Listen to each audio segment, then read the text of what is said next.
आओ बच्चों, आज हम लोग चैप्टर 8 करते हैं इंडिसेस। ये आईसीएसई मैथ क्लास 9th है, तो उसके कुछ इंट्रोडक्शन पार्ट में हम लोग चलते हैं। इंडिसेस में बेसिकली हम लोग बेस और एक्सपोनेंट से रिलेटेड सम्स को देखेंगे और समझेंगे, ठीक है। तो देखिए, कुछ इंट्रोडक्शन वगैरह है, ये आपको दिया हुआ है। देखिए, if a is any real number, ये कोई रियल नंबर है, n is a natural number और एन नेचुरल नंबर है, तो उसको इस रूप में लिखा जा सकता है ए की पावर एन और ए मल्टीप्लाई एन, कहाँ तक एन टाइम्स किया है। यानी ये नीचे वाला आपका क्या कहलाता है, बेस, और ये आपका पावर एक्सपोनेंट्स। देखिए हमने यहाँ लिख रखा है where a is called base और एन इज़ कॉल्ड एक्सपोनेंट्स, ये एन रहा है। ये बेस को मल्टीप्लाई किया गया है जितने बार एक्सपोनेंट उसके आए हैं, एक्सपोनेंट और index and a n is the exponential form, और इसी ए एन को हम लोग एक्सपोनेंशियल फॉर्म कहते हैं।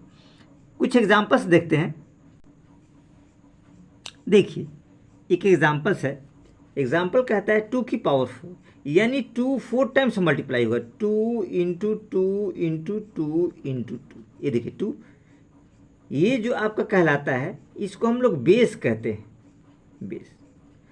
और ये जो आपका पार्ट होता है एक्सपोनेंट, एक्सपोनेंट हम लोग कहते हैं, या इसको हम लोग पावर भी कह सकते हैं, पावर। इस वाले पार्ट को ध्यान रखिएगा, एक्सपोनेंट्स या पावर हम लोग इसको कह सकते हैं। एग्जाम्पल के तौर पे सपोज आप ए की पावर 3 करते हैं, तो सिमिलरली बेस मल्टीप्लाई होता है, बेस देखिए 3 टाइम्स मल्टीप्लाई होगा, यानी जितने बार उस पर एक्सपोनेंट्स रहेंगे, पावर रहेंगे, उतने टाइम से मल्टीप्लाई रहेगा। और कुछ विशेष वगैरह इसमें नहीं है जो आप लोग को प्रॉब्लम क्रिएट करेगा, ठीक है। ये हमने आपने देख ही लिया कि एन के फॉर्मेट में रहेगा, तो ये एन टाइम्स मल्टीप्लाई किया गया है, ए को हमने बेस कहा है और एन जो है वो एक्सपोनेंट कहलाता है, ठीक है। एक्सपोनेंट्स पावर कहिए, इंडेक्स भी इसको कह सकते हैं, ठीक है। कुछ बेसिक वगैरह ऐसा कुछ नहीं है। देखिए अब एक्चुअल में इंडिसेस जो आया है, देखिए कैसे आया है, थोड़ा सा इसको हम लोग जानने की कोशिश करते हैं। देखिए, indices is the plural form of index, index का प्लूरल फॉर्म होता है, ठीक है ना।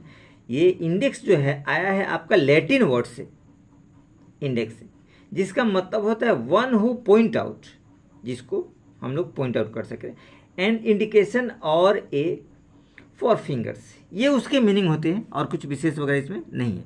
चलिए तो फिर थोड़ा आगे और बढ़ते हैं। देखिए, इस रूप में भी इसको लिखा जा सकता है, ए का पावर 0 इक्वल टू 1, ये कुछ रूल्स वगैरह होते हैं।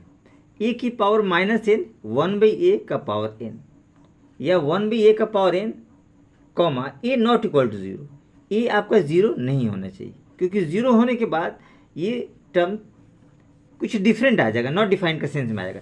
इसको एग्जाम्पल के तौर पे ऐसे समझते हैं, जैसे आपको बोला ए की पावर 0, यानी अगर हम 2 की पावर 0 लेते हैं तो इसकी वैल्यू भी 1 आएगी, यानी किसी भी इंटीजर्स वगैरह है, नंबर्स है, उसका पावर 0 होगा तो उसकी वैल्यू 1 आएगी।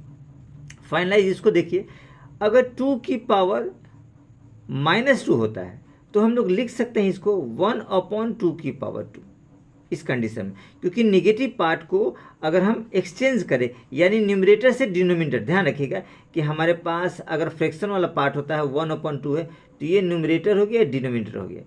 एक्सचेंज करेंगे न्यूमरेटर को डिनोमिनेटर, डिनोमिनेटर को न्यूमरेटर। ये देखिए नॉर्मल है, ऊपर वाली संख्या है तो ऊपर है तो न्यूमरेटर, हमने इसको डिनोमिनेटर ला दिया। इसको आप चाहें तो एज इट इज 1/2 इसका पावर 2 भी आप लिख सकते हैं, क्योंकि 1 का स्क्वायर करेंगे तो 1 ही आएगा, 2 का स्क्वायर करेंगे तो 2 का स्क्वायर आएगा। सिमिलरली, यानी समझिए अगर पावर निगेटिव हो तो इस संख्या को रेसिप्रोकल कर सकते हैं। सपोज ऐसा कीजिए कि 2/3 और इसका पावर 2 हो, -2, सॉरी ध्यान रखिएगा, -2 हो, क्या करेंगे, इस संख्या को रेसिप्रोकल कर देंगे, यानी 3/2 का पावर 2 लिख सकते हैं, क्योंकि ये सारी संख्या 1 में आएगी, तो 1 में क्या लिख सकते हैं, 1 और 2 की पावर 3, इसका पावर 2, तो एक्चुअल में ऊपर जाएगा तो रेसिप्रोकल 3 ऊपर 2 नीचे, देखिए 3 ऊपर 2 नीचे आ जाएगा। तो कुछ विशेष वगैरह नहीं था इसमें। चलिए अब थोड़ा कुछ रूल की तरफ थोड़ा सा हम लोग बढ़ते हैं आगे। देखिए कुछ एग्जाम्पल्स वगैरह और भी हम लोग दे रखे हैं। ये देखिए 8 का अगर क्यूब रूट निकालेंगे तो आपके पास 2 आएगा, यानी कि 2 3 टाइम्स आएगा, तो यहाँ पे पावर इसके कितने दे रखे हैं, रूट के 3, तो कैंसिल हो जाएगा, आपके पास 2 आएगा। रूट 5 है तो हम लोग 5 का पावर हाफ लिख सकते हैं। और यहाँ देखिए 243 है और ये रूट के अंदर 5 दे रखे हैं, तो ये संख्या 5 टाइम्स होगी, वही बाहर निकल सकती है। तो इसका आंसर फाइनलाइज 3 आएगा, क्योंकि 3 को 5 बार मल्टीप्लाई करेंगे तो ये रिजल्ट आएगा। जब इसको फैक्टर करेंगे तो आपको पता चल जाएगा।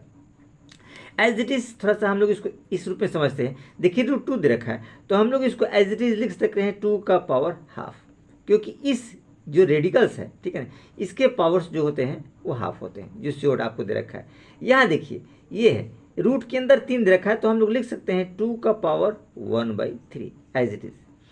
सिमिलरली यहाँ देखिए इसके पावर्स जो दे रखे 4 है, यानी 2 का पावर 1/4 लिखा जा सकता है। यहाँ देखिए 5 है, तो हम लोग लिख सकते हैं 2 का पावर 1/5, ये एज इट इज लिख सकते हैं। ये थोड़ा सा रूल होता है, ये हम लोग को समझना विशेष जरूरी होता है।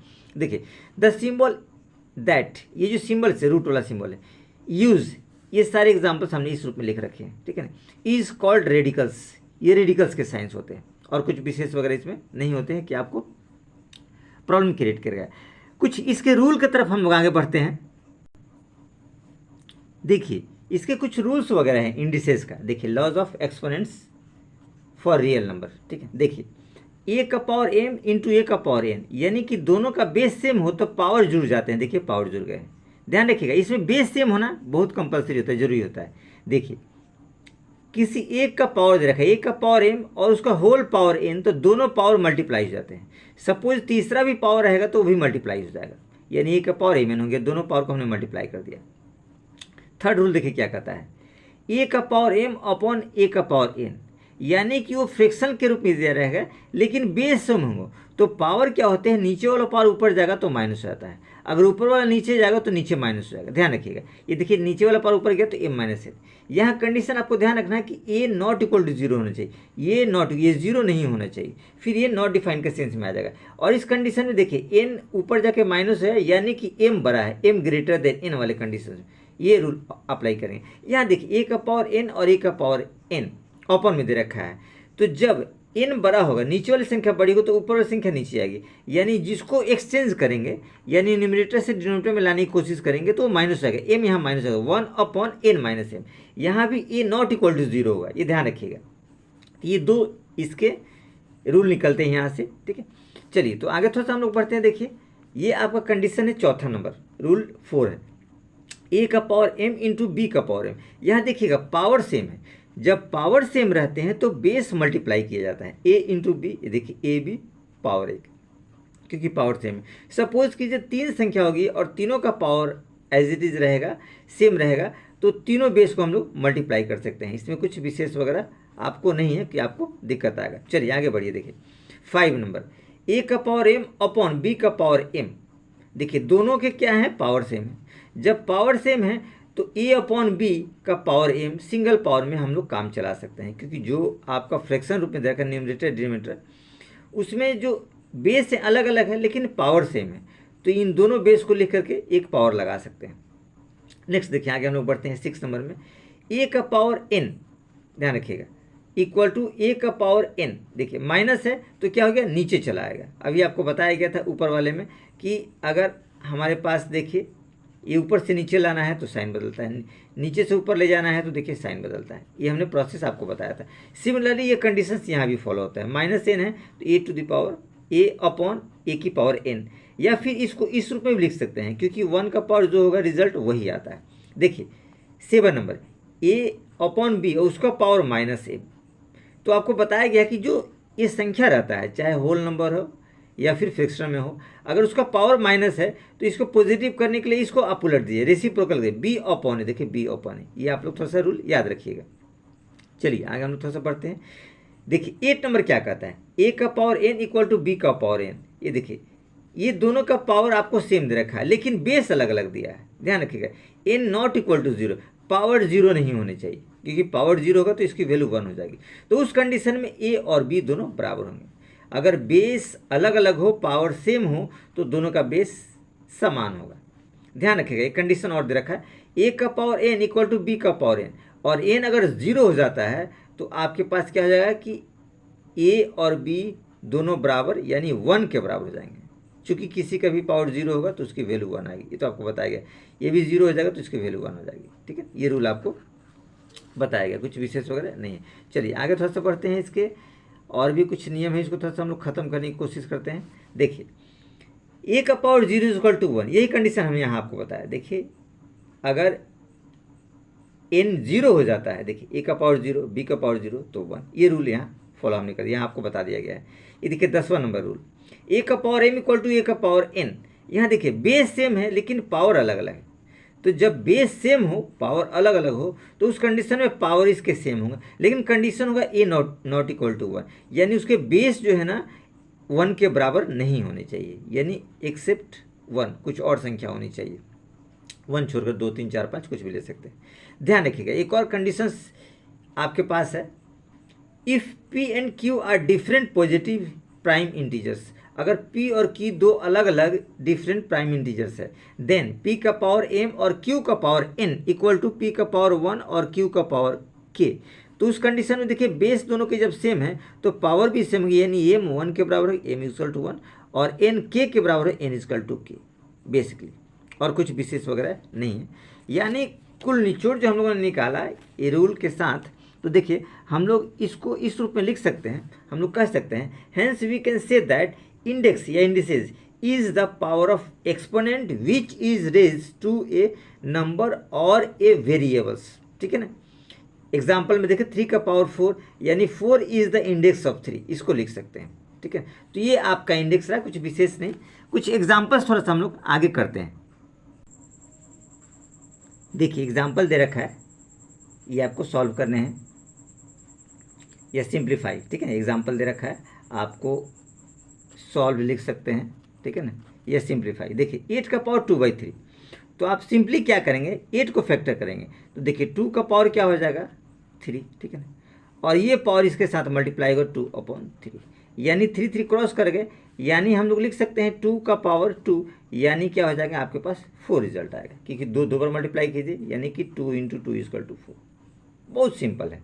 सिमिलरली इसको देखिए हमारे पास क्या है 128, तो इसको आप फैक्टर कीजिए। तो इसके लिए सबसे पहले क्या करेंगे कि आप 128 को, ठीक है ना, एलसीएम ले लीजिए 128। देखिए ये रिजल्ट आपके पास आएगा, तो देखिए क्या आएगा 2 6 जा 12, 2 4 जा, 2 से 2 3 जा, 2 2 जा, 2 से आपके पास 2 1 जा, 2 6 जा, 2 से 2 8 जा, 2 से 2 4 जा, 2 से 2 2 जा, और 2 से 2 1 जा, 1 2 3 4 5 6 7 टाइम्स आते हैं। ठीक है, तो हम लोग लिख सकते हैं इसको 2 का पावर 7, और ये पावर जो है मल्टीप्लाई आप कीजिए 2/7, 7 7 क्रॉस कर गया, तो क्या रिजल्ट आपके पास है 2 का पावर 2, यानी हम लोग लिख सकते हैं 2 × 2 = 4, ये रिजल्ट आया। थर्ड वाले पार्ट में देखिए 243 का पावर आपको दे रखा 3/5, ऐसे ही इसको भी फैक्टर करेंगे, तो जब ये फैक्टर करेंगे तो 3 का मल्टीपल्स आएगा, 3 कितने बार आएगा 5 बार आएगा, यानी हम लोग लिख सकते हैं ऐसे एज इट इज़। आप चाहे तो यहाँ देख लीजिए, आपको बेहतर रहेगा कि आपको समझ में आएगा। ठीक है ना, देखिए क्या संख्या है 243, ये देखिए 243, इसको डिवाइड आप एलसीएम ले लीजिए, 3 8 24, 3 एकम 3, 3 से देखिए 3 दूनी 6, 2 3 7 21, 3 9 में 27, 3 3 9 और 3 एकम 3, देखिए 2 2 4 1 5, 3 5 बार आया रिजल्ट। ठीक है, यानी हम लोग लिख सकते हैं 3 का पावर 5 और मल्टीप्लाई ये आपके पास रिजल्ट क्या 3/5, 3/5, ये 5 5 कैंसिल हो गया, यानी 3 का पावर 3, यानी 3 × 3 × 3, यानी हम लोग 27 लिख सकते हैं। ये हमारे पास क्या रहा आंसर है, कुछ विशेष वगैरह नहीं था जो आपको प्रॉब्लम क्रिएट करेगा। देखिए एक और एग्जांपल मोड देखते हैं। एग्जांपल क्वेश्चन 2 है एग्जांपल का। देखिए एग्जांपल ये जो मैच कर रहा है एक्सरसाइज 8 का एग्जांपल नंबर 9 है, सेम ये एग्जांपल उसमें दे रखा है। देखिए क्या कहता है, इफ़ a = b का पावर 2x और b = c का power 2y and c = a का पावर 2z, प्रूव दैट ये x y z = 1/8। ये आपको दिखाना है, कुछ विशेष नहीं है, इसको हम लोग थोड़ा सा लेकर के चलते हैं। देखिए हमारे पास क्या कंडीशन दे रखा है, a = b का पावर 2x, b = c का पावर 2y और c = a का पावर 2z। ये कंडीशन आपको दे रखे। अब देखिए इस वाले कंडीशन में b का पावर यहाँ पुट कीजिए। ठीक है ना, लिख सकते हैं पुट b = c/2y। अब देखिए v की वैल्यू इसमें हम लोग पुट करते हैं क्या, a = b की जगह आप लोग सी 2y और इसका पावर आपको दे रखा है 2x। ये कंडीशंस आपको दे रखा है। जब इसको ब्रेक डाउन करेंगे देखिए क्या आएगा, सी बेस तो ये रहा, पावर मल्टीप्लाई हो जाएगा, ठीक है। तो 2 दूनी 4, 4xy 4xy ये रिजल्ट आएगा। सी का वैल्यू पुट कीजिए, यहाँ लिख सकते हैं पुट सी इक्वल टू, ये क्या दे रखा है, ए का पावर 2z। ये कंडीशंस दे रखा है। अब देखिए इस वाले कंडीशंस में आगे बढ़िए, आपको दे रखे हैं ए इक्वल टू, देखिए हमने निकाल रखा है सी 4xy। सी की जगह पुट कीजिए ए का पावर 2z और मल्टीप्लाई हो जाएगा 4xy। ये कंडीशन, यानी ए इक्वल टू आपके पास क्या रिजल्ट आएगा, ए का पावर 4 दूनी 8, 8x y और z। ये कंडीशंस आएगा, ठीक है। यहाँ देखिए कुछ पावर नहीं है तो हम लोग एज इट इज़ 1 चाहे ले सकते हैं। अब जब इसको कंपाइल करेंगे देखिए तो बेस क्या है, सेम है, तो रूल आपका क्या कहता है, पावर भी सेम रहेगा, यानी 8xyz 1 के बराबर, यानी 8xyz इक्वल टू 1। यानी हम लोग इसको लिख सकते हैं xyz equal to 1 upon, multiply में है तो यहाँ आपको डिवाइड में बदल जाएगा। यही आपको प्रूफ करना था, कुछ विशेष वगैरह नहीं था जो आपको दिक्कत करेगा। देखिए ये आपको प्रूफ करना था, तो बेसिकली कुछ इसमें डिफरेंट नहीं है, बस थोड़ा सा कॉन्सेप्ट आपको क्लियर करने हैं और वो फॉर्मूला जो आपको देखा है उसको सावधानी से करने हैं।